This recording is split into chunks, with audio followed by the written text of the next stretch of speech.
오늘은 지난 상반기를 돌아보며 하나님 앞에 감사의 고백을 올리는 맥주 감사 주일입니다.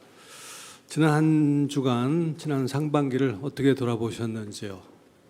또 어떤 감사가 있으셨는지요? 저는 지난 한 주간 상반기의 감사를 돌아보았는데 무엇보다도 30주년 기념 행사를 알차게 인도하셨음에 감사했습니다. AI 세미나를 비롯하여 함께 온 페스티벌과 성령 집회, 그리고 북 콘서트, 그리고 30주년 기념성회, 또 30주년 역사 전시인 아카이브와 그리고 기념 화보지, 참 벅찬 시간들을 하나님께서 베풀어 주셨습니다. 그리고 우리끼리만 좋아하는 것이 아니라 저 아픔의 나라 캄보디아의 그 현지인 청년들을 위한 청년교회 건축에 우리가 드려진 30주년 기념 헌금을 모두 또 교회 재정을 더 보태서 그곳에 보내드렸는데, 이것이야말로 참 의미 있는 30주년 하나님 앞에도 참 뜻깊은 시간이었다고 느껴졌습니다. 뿐만 아니라 지금 진행되고 있는 제2대 담임 목사 청빙 과정이 순조롭게 진행되고 있음에 감사를 한 마음이 들었습니다. 또 제 개인적인 감사는 은퇴 후에 하려고 했던 목회 코칭을 또 하나님의 은혜와 또 여러분의 성도들의 기도 덕분에 힘입어서 지난달부터 2주에 한 번씩 밤 시간에 2분의 목사님을 줌으로 코칭하기 시작하게 되어 감사했습니다. 이를 통해서 앞으로 하나님께서 교회 컨설팅과 컨설팅에 이은 목회자들을 코칭한 일이 열려질 것이 보여졌습니다. 그러한 조짐들을 보게 되면서 너무 참 감사했습니다. 우리 가운데 감사를 아직 생각하지 못하신 분이 계신다면 오늘 중에 개인적으로나 또한 가족끼리 모여서 식탁 앞에 한번 나눠보시기 바랍니다. 저도 어제 저녁에 또 가족들과 또 이 시간을 가져보니까 너무 좋더라고요. 자, 오늘 맥주절이지만 그동안 시리즈로 말씀드린 소아시아에 보낸 계시의 말씀들을 이어가도록 하겠습니다. 오늘 본문에 나오는 교회는 두아리아 교회입니다. 소아시아 7교회 중에 가장 작은 교회였습니다. 그야말로 존재감이 없던 교회입니다. 여기 18절 말씀 보면 우리 주님은 그 눈이 불꽃 같다고 이렇게 말씀하고 있습니다. 우리 주님께서는 우리 인간이 가진 시력과는 전혀 비교할 수 없는 신적인 시력을 가지신 분이라 하는 뜻입니다. 그래서 우리가 볼 수 없는 저 깊은 곳, 감춰져 있는 것까지 통찰하신다는 그러한 말씀이기도 합니다. 그런데 우리 주님께서는 불꽃 같은 눈으로 감찰하사 7교회 중에 오늘 본문에 나오는 이 두아디아 교회 가장 분량이 많은 계시의 말씀을 주셨습니다. 그만큼 두아디아 교회는 칭찬받는 것도 많았고 또 책망받은 것도 많았습니다. 그렇다면 두아디아 교회가 받은 칭찬은 무엇일까요? 우리 19절 말씀 같이 봅니다. 내가 내 사업과 사랑과 믿음과 섬김과 인내를 아노니 내 나중 행위가 처음 것보다 많도다. 아멘. 자, 주님은 불꽃 같은 눈으로 두아디아 교회를 보면서 내 사랑과 믿음과 섬김과 인내를 안다고 칭찬하셨습니다. 특별히 여기 말씀 보면 내 사업가 이렇게 시작되고 있는데, 내 사업가란 말은 우리가 장사, 물건을 사고 파는 그런 무역 어떤 그런 사업이 아니라 두아리아 교회가 행했던 일들을 말하고 있습니다. 구체적으로 두아리아 교회가 받았던 칭찬은 먼저 사랑을 안다고 하셨습니다. 하나님을 사랑하고 성도들끼리 서로 연대하고 사랑하는 행위를 이야기하고 있습니다. 에베소 교회는 처음 사랑이 없다고 책망받았는데 두아리아 교회는 사랑이 있다고 제일 먼저 언급하셨습니다. 이어서 그들에게 믿음을 아신다고 하셨습니다. 어떠한 어려움 속에서도 계산하지 않고 신앙을 지킴을 뜻하고 있습니다. 실제로 두아리아 교회는 그 어려움 가운데서도 믿음을 지켰습니다. 또한 저들 속에는 섬김을 아신다고 했습니다. 세상과 이웃을 위한 봉사, 성도들 사이에 서로 섬기고 봉사하는 교회가 바로 이 두아디아 교회였습니다. 더 나아가 이 교회는 인내를 아신다고 하셨습니다. 그 어려운 가운데서도, 그 핍박 가운데서도 묵묵히 견뎌내는 오래 참음이 있는 그러한 교회였습니다. 그리고 무엇보다도 우리 주님께서는 나중 행위가 처음 행위보다 더 훌륭하다 이렇게 말씀하셨습니다. 이것이야말로 최고의 칭찬입니다. 이 땅에 세워진 모든 교회는 사랑도 믿음도 섬김도 오래 참음도 한동안 뜨거울 수 있습니다. 근데 문제는 얼마나 지속되느냐 하느냐에 있습니다. 근데 우리 주님께서는 두아디아 교회에는 지속되는 정도가 아니라 나중이 처음보다 훌륭하다고 그렇게 칭찬하셨습니다. 자, 이 이야기는 너희 신앙이 계속 점점 자라났다는 이야기입니다. 여러분, 가정에서 아이들이 자랄 때 어떻습니까? 이제 깐난장이가 이제 어느 정도 시간이 지나면서 엉금엉금 기다가 첫발을 뛸 때 참 가족 모두가 참 기뻐합니다. 또 이 아이가 말을 배우기 시작하면서 엄마 아빠 말하기 시작할 때 더 말할 나위 없이 기뻐함이 있습니다. 주님께서도 마찬가지입니다. 우리가 영적으로 성장해 가는 것을 보고 주님은 기뻐하십니다. 이를테면 기도하라고 하면 도망하던 사람이 어느 순간 주여 하면서 스스로 하나님 앞에 기도할 때 우리 주님 기뻐하시지 않으시겠습니까? 또한 말씀 앞에 서라고 그렇게 강조해도 자장가처럼 성경 말씀을 알았는데 어느 순간 이 말씀이 송이꿀보다 더 달다는 그런 고백이 있게 되는 것을 볼 때 우리 주님이 얼마나 기뻐하시겠습니까? 근데 보다 더 중요한 것이 있습니다. 그것은 뭐냐면 이 신앙은 계속 자라야 한다는 이야기입니다. 많은 경우 시작은 잘합니다. 근데 지속적으로 성장하지 못하고 정체되거나 혹은 퇴보하는 경우가 있습니다. 신앙이 연륜이 쌓였음에도 불구하고 단단한 음식을 먹지 못하고 젖병 신자처럼 그저 여기서 벗어나지 못하고 그저 달콤한 은혜만, 그저 자기 마음에 드는 그것만 아멘하는 거기에서 벗어나지 못한 이들이 있습니다. 또 하나님께서 이 사람을 연단시킬 때 더 신앙을 키우기 위하여 고난의 자리에 두실 때 이를 감당하지 못하고 툭하면 시험에 들고 믿음의 진보는커녕 뒤로 퇴보하는 경우도 있습니다. 사도 바울은 데살로니가 교회들을 향하여 이렇게 말하고 있습니다. 믿음이 더욱 자라고 서로 사랑함이 풍성함으로 말미암아 하나님께 감사하다는 그런 고백을 하고 있습니다. 저는 오늘 맥주에 참여한 우리 모두가 우리의 믿음이 자라고 사랑이 풍성하고 날마다 하나님 앞에 감사가 넘치는 그러한 일컬음을 받는 모두 될 수 있기를 축복합니다. 자, 이 두아디아 교인들도 사랑과 믿음과 섬김과 인내 안에서 자라고 있었습니다. 그들은 그리스도인의 삶은 정말 믿음의 진보와 발전, 이것이 반드시 있어야 함을 알았습니다.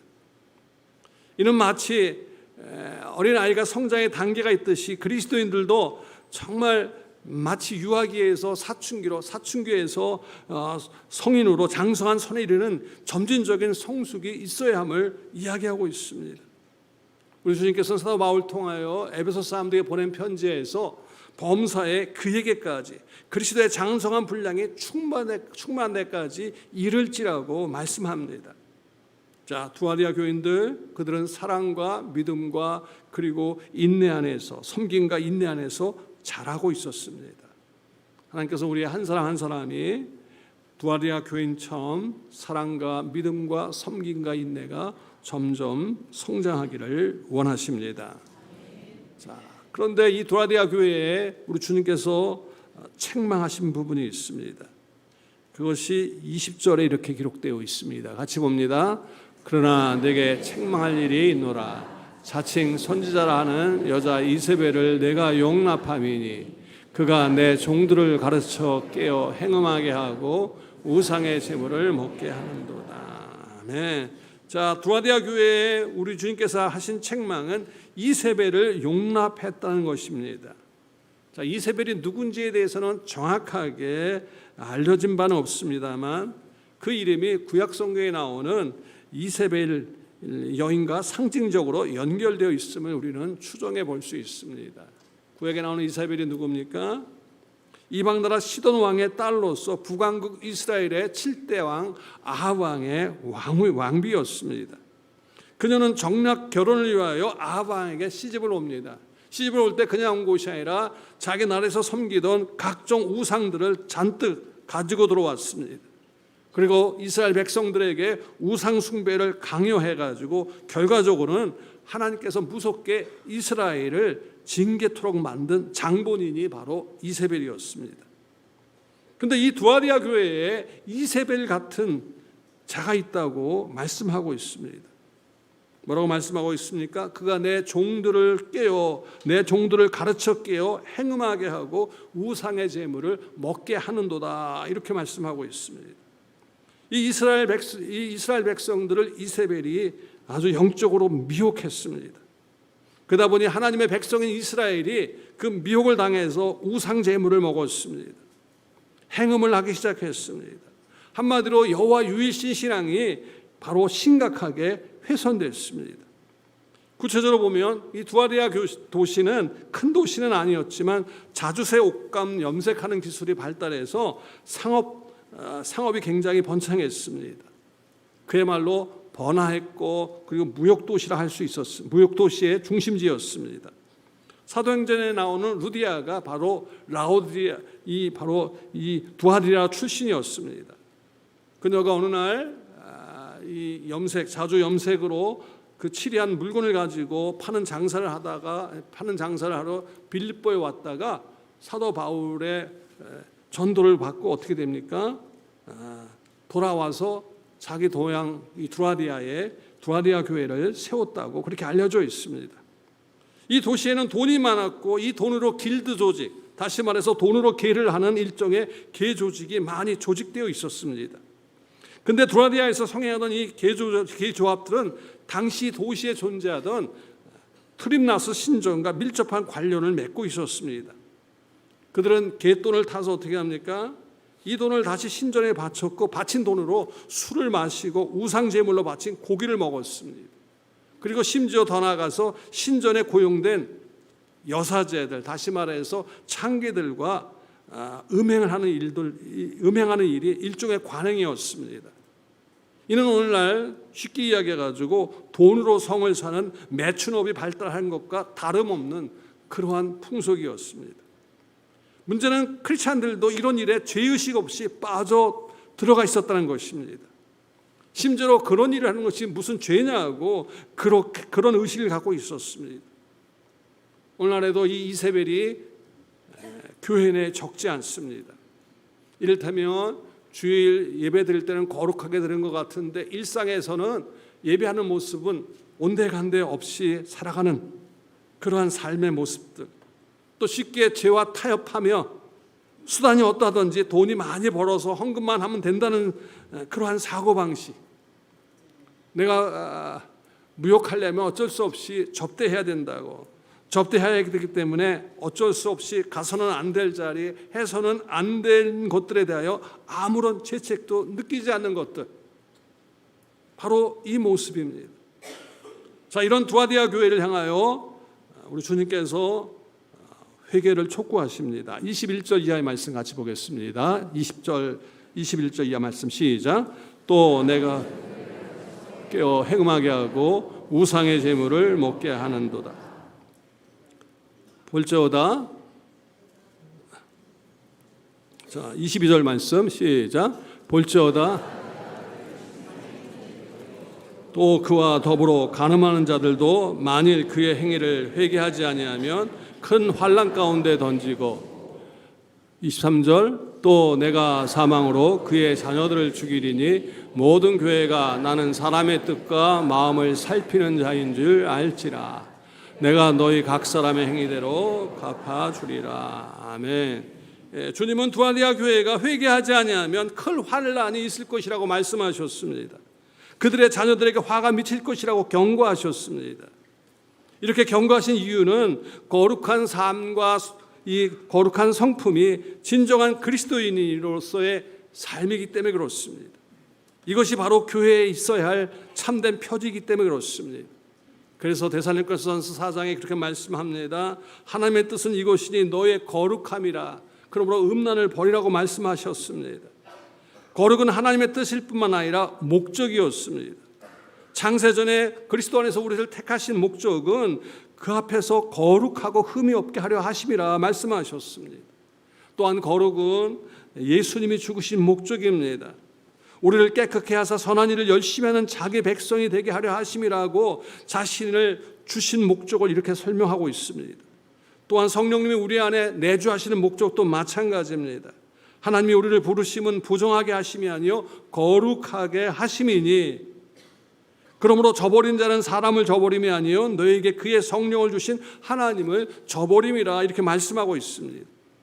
이렇듯 영원하신 하나님께서는 성삼위 하나님이 우리를 거룩하게 하십니다. 우리를 거룩하게 하시는 것이 하나님의 뜻이기 때문에 사단은 언제든지 우리를 바로 무너뜨리려고 기회를 노리고 있습니다. 우리를 핍박을 통해서나 아니면 이단을 통해서 아니면 죄악으로 우리를 타락시키려 합니다. 사단은 바로 두아리아 교회에 이 전략을 사용했습니다. 그래서 주님은 이런 두아리아 교회를 향하여 단호하게 회개를 촉구하셨습니다. 만일 그들이 회개하고 돌아오면 두 가지 약속을 하셨습니다. 하나는 다스리는 만국을 다스리는 영향력 있는 리더가 될 것이라고 말씀하셨습니다. 또 하나는 새벽별을 주시라고 하셨습니다. 이 새벽별은 다른 것 아닙니다. 어두운 밤을 몰아내는, 다시 말해서 주님 자신의 임재가 있겠다는 약속입니다. 그래서 그분의 거룩한 임재에 영향력을 끼치고 그리고 자신의 삶으로 삶의 길에서 그분의 빛으로 인도함을 받는 복된 인생이 될 것이라고 바로 두아리아 교회를 향하여 회개하라고 했습니다. 자, 그렇다면 이 말씀을 오늘 우리에게 적용해 보십시다. 그것은 무엇보다도 우리는 거룩함을 지켜야 합니다. 우리 하나님께서 말씀하셨죠. 내가 거룩하니 너희도 거룩하라고. 자, 거룩한 삶을 위해서 필요한 것이 무엇입니까? 죄를 멀리해야 합니다. 은폐하고 있는 어두움을 떨쳐버려야 합니다. 이스라엘 백성들이 약속의 땅 가나안을 정복하려고 여리고를 함락시킵니다. 그리고 아이성을 향하여 진군합니다. 여리고 성을 갖다가 아무런 전쟁 없이 함락시켰기 때문에 아이성이야 쉽게 물리칠 것으로 예상했습니다만 거기서 참패를 당하죠. 이유는 이스라엘 공동체 가운데 죄가 있었기 때문이었습니다. 분명히 하나님께서 여리고를 점령하시기 전에 바로 그 성이 함락될 때 어떤 전리품도 취하지 말라고 이르셨습니다. 하지만 아간이 그 함락하는 과정 속에서 어떻게 합니까? 은부치와 금부치 그리고 신할상 고급 외투 그런 것들을 몰래 숨겨두었습니다. 이로 말미암아 이스라엘 공동체 전체가 어려움을 당했습니다. 이를 해결하기 위하여 어떻게 했습니까? 바로 아간의 일가족을 아골 골짜기에 들여다가 이스라엘 백성들이 돌로 사정없이 쳤습니다. 그런 다음에 그들을 불태웠습니다. 자, 돌로 치는 그 아간의 일가족 어떻습니까? 아는 사람들이었습니다. 하지만 죄를 떨구어 버리기 위하여 그들은 힘들지만 눈물을 흘리면서 돌로 쳐야만 했습니다. 그렇습니다. 거룩은 죄를 멀리하는 데에 있습니다. 오늘 이 시대는 거룩을 이야기하지 않습니다. 그럴 수 없습니다. 우리는 다시 거룩을 회복해야 합니다. 또한 물질의 유혹을 거절해야 합니다. 두아리아 성도들은 사업을 했기 때문에 성도들이 유통할 수 있는 돈이 많았습니다. 열심히 돈을 벌었습니다. 돈 버는 것 자체가 문제는 아니었습니다. 그런데 문제는 그 돈으로 쾌락을 위하여 사용하기 시작했고 돈으로 성을 사고 사랑하기 시작했습니다. 오늘날도 마찬가지입니다.